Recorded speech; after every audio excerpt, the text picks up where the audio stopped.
पीछे हमने समझा था न्यूट्रिशन मोड इन प्लांट। अब हम समझेंगे फोटोसिंथेसिस और फोटोसिंथेसिस का रिएक्शन कैसे होता है और प्लांट के डायग्राम से समझने का प्रयास करेंगे कि क्या क्या प्रोसेस ये कैसे कैसे होता है। तो चलिए, हमारा टॉपिक है फोटोसिंथेसिस, जिसे हिंदी में प्रकाश संश्लेषण कहते हैं। ठीक है, डेफिनेशन की बात कर लेते हैं यहाँ पे। तो डेफिनेशन में है the process by which green plant make their food is called photosynthesis.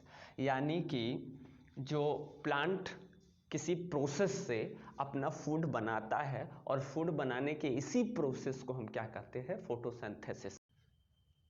और डीप से इसको समझते हैं और इसका जो है डेफिनेशन एक बार और रिपीट कर लेते हैं। The process by which green plant make their food is called photosynthesis. ठीक है, फोटोसिंथेसिस यानी कि हिंदी में प्रकाश संश्लेषण, इसको आप याद कर लेंगे।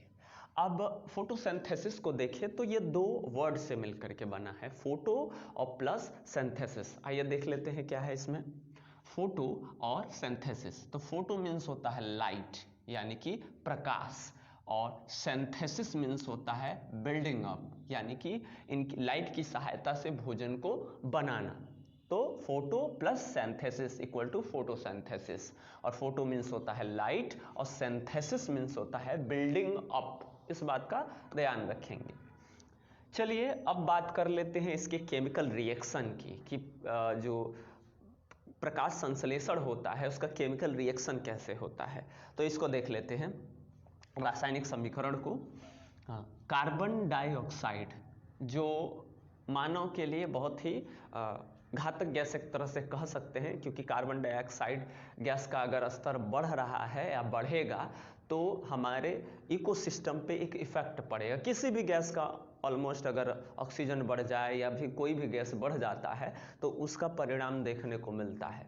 जैसे मान लीजिए ऑक्सीजन है और ऑक्सीजन अप्रॉक्सीमेट 21% माना जाता है, किस प्रतिशत धरती पर उपलब्ध है। ये होता है लगभग 20.9 के एबव होता है, 20.9 जो है परसेंट है, 93 होगा 2 होगा ऐसे ही लगभग।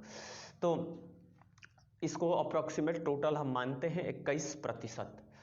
तो अगर हम ऑक्सीजन के लेवल को बढ़ा देते हैं तो आप माचिस यहाँ जलाएंगे और पूरी दुनिया राख हो जाएगी, क्योंकि जब भी किसी चीज़ का जो है आकार बढ़ जाता है, प्रतिशत बढ़ जाता है, तो वो हमारे लिए घातक हो सकता है। ठीक है, तो अब यहाँ पे देख लेते हैं कार्बन डाइऑक्साइड गैस जो प्लांट कंज्यूम करते हैं और साथ में क्या लेते हैं, वाटर यानी कि जल।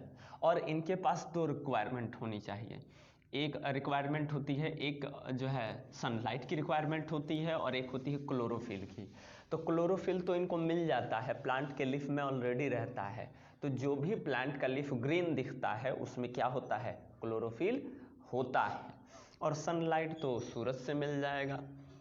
ठीक है, तो ये दो चीज़ों की रिक्वायरमेंट प्लांट को होती है, सनलाइट और प्लस क्लोरोफिल। इसीलिए अगर सनलाइट दिन में नहीं मिलता है तो फोटोसिंथेसिस की जो लाइट वाली रिएक्शन है, इसमें भी दो है, dark reaction and light reaction.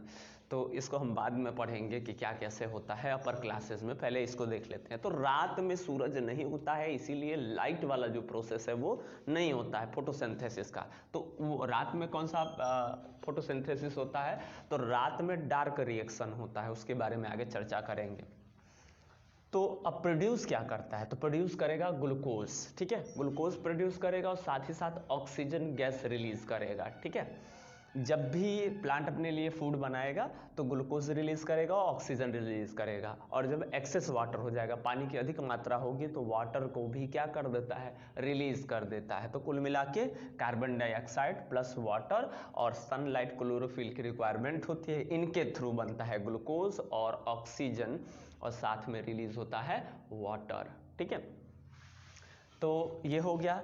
अब एक चीज़ ध्यान देने वाली यहाँ है कि सोलर एनर्जी को क्या करते हैं प्लांट, जो सोलर एनर्जी है इसको किस में चेंज कर देते हैं, केमिकल एनर्जी में। सोलर एनर्जी को केमिकल एनर्जी में ये लोग क्या कर देते हैं, प्लांट चेंज कर देते हैं।